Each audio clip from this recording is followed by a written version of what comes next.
Welcome back to another autumn vlog with me, Shalika Marker, here in Sweden, Scandinavia. It is, I think, the fifth autumn vlog that I'm doing for the season. I love autumn and Christmas to the latter end of the year with all of the decor and the seasonal changes. I think it's just the most magical time of year. I know most people like the summer, but autumn and winter are definitely my seasons.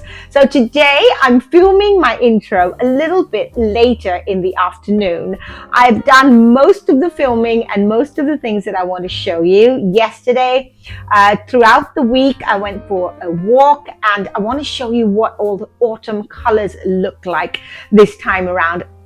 It's not a very long walk, it's a very short one, and I just wanted to show you some of the leaves that have turned into this magnificent sort of red and orange and these burgundy colors, and we're going to see a lot more of these colors in nature when I take my walks in the weeks to come. But I hope you enjoyed this vlog. Yesterday we threw a dinner party in sort of a medieval theme. My husband and his friends are trying, or not trying, they are playing a game. I'm not really sure what it is. It's a sort of storytelling game set in sort of fantasy medieval time. So we created, or I created this sort of tablescape. So I'm going to take you through all of that and show you what we made for dinner, how to really entertain on a weeknight when you are working. I worked till 4:15. We came back. My tips and tricks on how to really get all of it done and really host during the week or on a Friday when you are still at work and you need to get things done. So I hope you enjoy this autumn vlog. Please give it a thumbs up, subscribe to my channel, and as usual, I'm not putting an intro. I hope this sort of format suits everyone better, where we go straight into it. Obviously, I'm going to be talking to you this sort of intro. I just really enjoy just saying hi to you guys and really explaining what's going to happen in the vlog. So let's jump straight into it. So as promised, here are the autumn colors. The walk a few days ago was so beautiful. I just had to pinch myself that I was living in Sweden.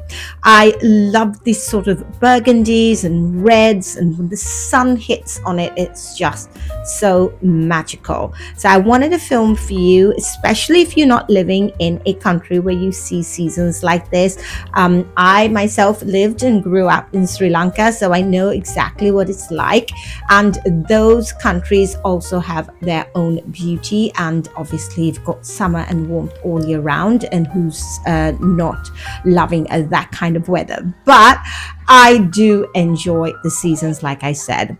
So this is all of some of the nature that we have close to where we live. Actually, this is a park, and these stay green for the most part. As you can see, it's a mix of this green and into these magenta red plants. So I think this is a great mix. It almost giving off a sort of autumn, but still a Christmas vibe with the red and the green. So I really love to come and gain inspiration for my home and for all of the beautiful decor that's to come for Christmas as well. Now I've had some of these greens. My mother-in-law has them in her garden, and I've cut them before and I've had them in my home for Christmas, and they've actually lasted the entire Christmas season, which is good. So today, while I was walking to the shops, I wanted to film this for you. Can you see how hard it's blowing? We are expecting a storm towards the afternoon, evening. My poor son, the youngest one, has to play football, but as you can see, it's blowing quite hard. But this is what it's like during the autumn here. We've got some really nice days, and then we've got some really stormy and sort of very windy days. So this is the tablescape that I created for my husband and his friends yesterday. I'm going to talk you through it. Now, I did this on Thursday when I finished early. I came home, sorry, not Thursday, on Wednesday with my son, and I put most of it together then. Everything I had on hand, these apples my husband bought today. This pewter bowl was given to me by my mother-in-law. I dug that out of my chest, and as you can see, basically I've just assembled a number of things that I'd had at home just to create a sort of medieval theme. We've got all of our normal autumn plates out here. You've seen these ones before. I really haven't changed any of them. Got through rattan place charges there. These are black sheepskins. We bought them, I think, about at least 15 years ago. I bought 8 of them.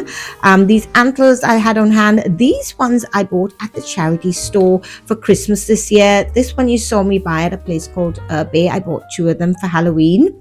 These goblets, my mother-in-law had, I think she had 3 of them, so I've got all of them. We use them for water.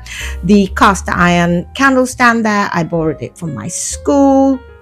And these drinking goblets or glasses are something that my husband and I bought almost 18 years ago at a charity store in England. So I've been sourcing stuff at the charity store for a long time. So all of this together really creates for a beautiful sort of medieval tablescape. This is what we picked up in England last year. I've featured it on my channel before. This is a book my husband had. I think he bought this one, and then I just added in a few other pieces as well. So for dinner, we're going to keep it quite simple. I wanted to show you I've made some Hasselback potatoes. Now, Hasselback potatoes actually started here in Sweden. It's basically a baked or a roasted potato. You just slice it. You really need to slice it thin.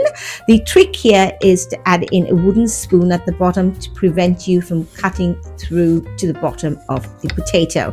Once I cut all of them, it was just a case of getting some butter. You can add some herbs or garlic, whatever seasoning you want, and you brush it all over these potatoes and you bake them. They were delicious. This is what the tablescape looked like with all of the candles on and the tea lights on. It was really quite lovely.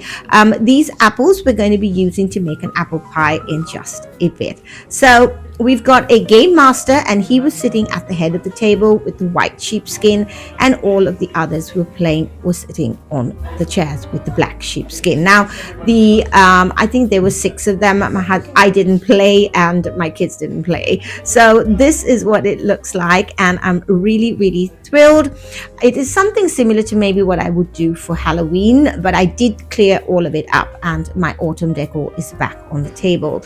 We had this candelabra going as well, and this is what we served for dinner. So we had a salad which was easy to put together, and I bought some roast chicken. The Ica Maxi here in Sweden has really great roast chicken, so I bought it. We put it in the oven, just warmed it up a little bit, broke it up into pieces, fried some halloumi, put in a salad together, and you saw me making the Hasselback potatoes, which really were only cutting them really took time. So that would be my tip for you, is if you're entertaining on the weekend, don't feel the need to have to do everything together. So I made the potatoes and we made this apple pie. The apple pie was really great. Onto the crumble, you added in your usual things that you would add to an apple crumble, but in this one we added some plain sugar syrup to the butter, which really gave a sort of caramelized effect to the crust on top. Then it was time to put it in the oven. While the Hasselback potatoes were going on, I was able to have a shower. I washed my hair. I took it easy. Everyone was at home, really having a great time, chatting. And this is what the apple pie looked like. So we served it with some ice cream. You could serve it vanilla cream or even some whipped cream of your choice. It was a really lovely evening, and I was really thrilled with how everything turned out. Everything's set up for the cinnamon buns now, so let's get started. So what I needed for this was some room temperature butter. I will leave the recipe in the description box below. It is a Swedish lady who makes this. It's really, really delicious. And I will leave all the details, and she's really good. She makes the deciliters, which is what we use here, and then she also does it with the grams. So you want to make sure that your butter is room temperature like this, and then into this you want to add in some of your brown sugar, white sugar, give everything a mix.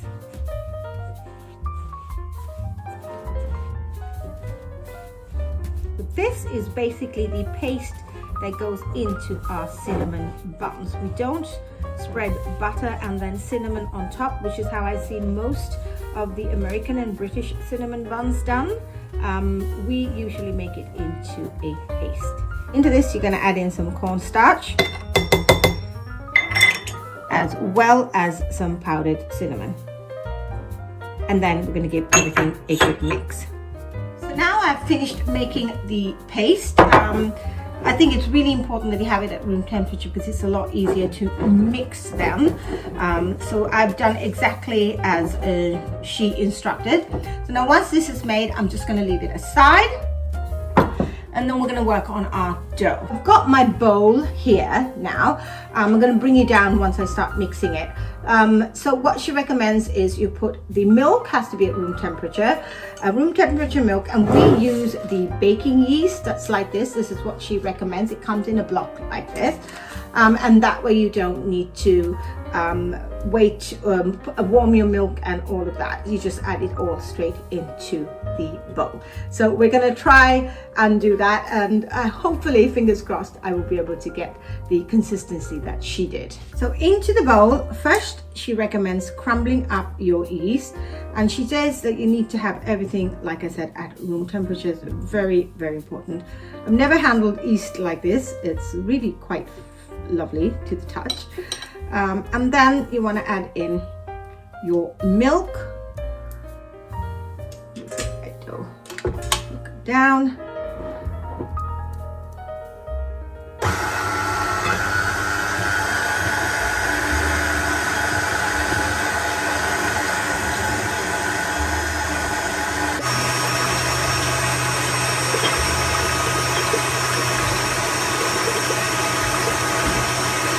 And we're going to add in the butter.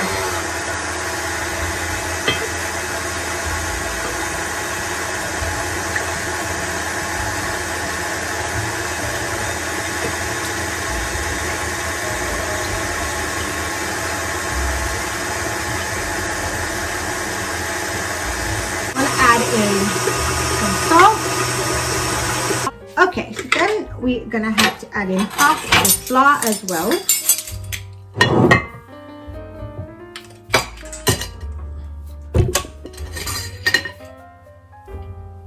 She recommends not putting all the flour in at the same time and leaving a little bit aside. So that's what I'm going to do.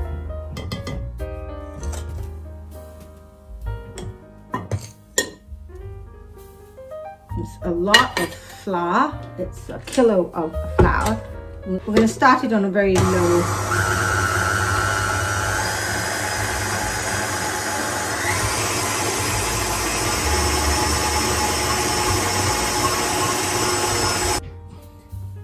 Okay, I'm hoping this dough is correct. It should be quite elasticy like this. It's a little sticky. Let's see how it works out. Off my dough book.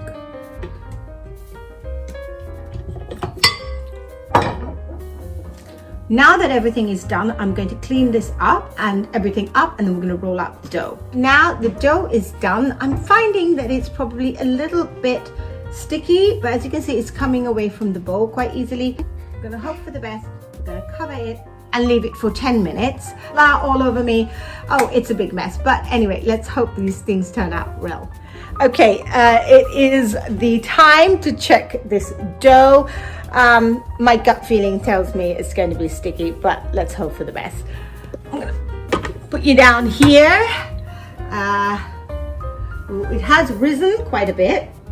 I've got a little bit of flour on the table, but she does say that you shouldn't really need to have any flour on the table, but let's see what I'm going to do. So you need to turn it out onto the table. It came away quite easily from the bowl. Not all of it is quite clean, but see if it works. Well, it's kind of okay. I could use some cinnamon, I think, if I was going to roll it up. I think I'm going to do that. This is what it looks like. It's pretty good. So now I need to roll it out. This is what the looks like. I think it's a little too sticky, but we'll see how it works out. Okay, let's try rolling it out. I've got this. Well, it's rolling out pretty nicely. You're supposed to roll it out into a square, she says, a rectangle, sorry.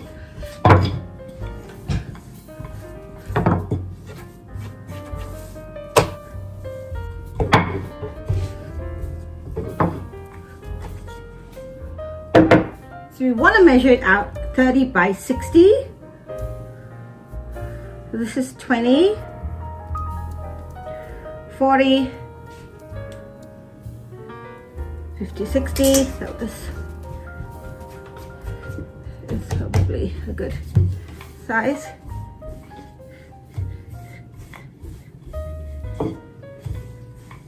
Then we want to smooth out this onto the pie form. I'm going to do this and then we'll roll it up. Okay, now she says that you need to cut these in 1 centimeter size. So that, and the easiest way to do that is to cut it with a pizza slicer. So now I'm just going to cut it 1 centimeter this way, and then I'm just going to cut it, divide it into 20. So this was 20, 20, and this is about 10, so 4. So if I do the tens, 10, 10. She did say that the pizza slicer was the best option, and I have to agree with her. So, and then obviously in the middle at the 5.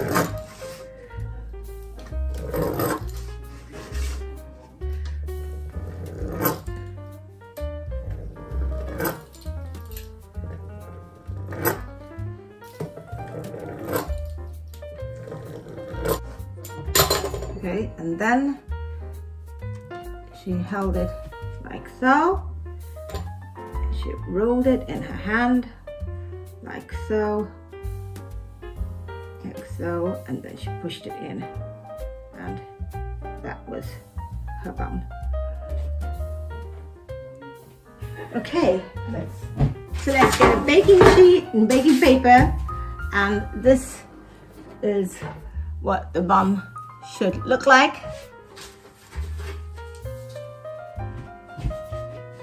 So the buns are all made. I tried my best. They look pretty okay. Now it's time to cover them up. They have to rise for 2 hours, so I'm gonna close them each. I've got 3 trays, so I'm just going to cover them all up, and I'm going to get all of this out of the way. The last tray is probably the nicest of the lot, I think, and I'm going to cover that one up as well. So now I'm just going to put a timer on for 2 hours. Well, it's 4 o'clock now, so the buns will be ready at 6. Maybe we can try some for dessert. Mama's going to wait. We're going to open the canebola now, and we're going to use our egg wash, aren't we, boys? Yes. And then And I am putting the sugar pearls. yeah. I'm going to put some nice egg wash on this. I didn't know how to say it in English because my English is so bad as Swedish. Your English is not bad. Why I not do anything? Because you're going to do that. And You can put the sugar pearls on this, darling.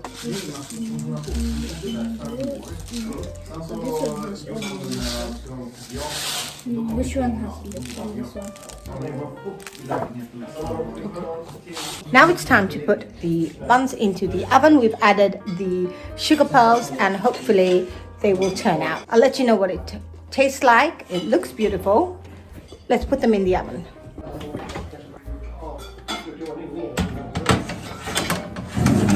Okay, 15 minutes. So If you want to taste to do this, maybe you can try and make this. these are what the buns look like. All done. They're going to go into the oven for 15 minutes. We've got a batch already in the oven.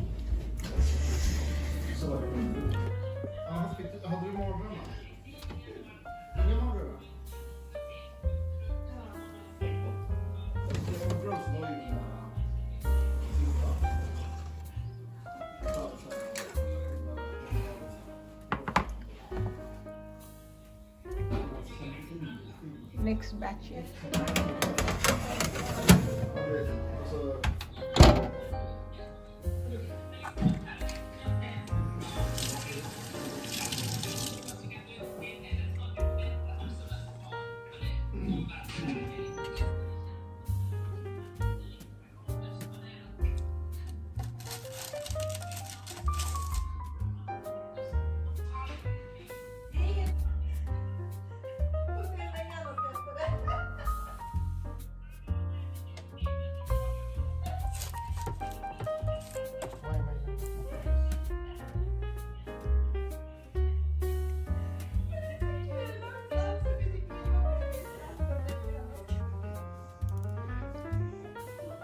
The buns turned out a lot better than I thought they would.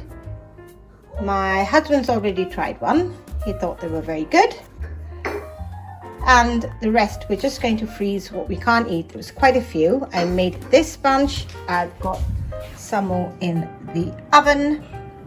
And I'm really thrilled at how they came out. So I'm really tired. Making cinnamon buns requires an entire day.